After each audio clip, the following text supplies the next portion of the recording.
So yan guys, ito kami dito. Ayan yung mga marites. Ayan yung mga marites na yan.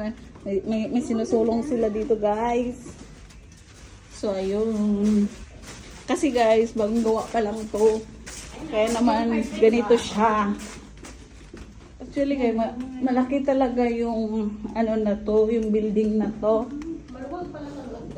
Wow, ang laki talaga pala. May tao na?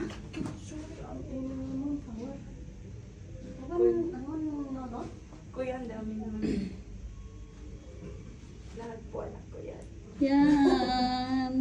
Wow, ang ganda naman. So ayan guys, nag-view kasi kami ng yung hotel siya to dati. So ginawa na ng apartment. So ayan yung mga martis.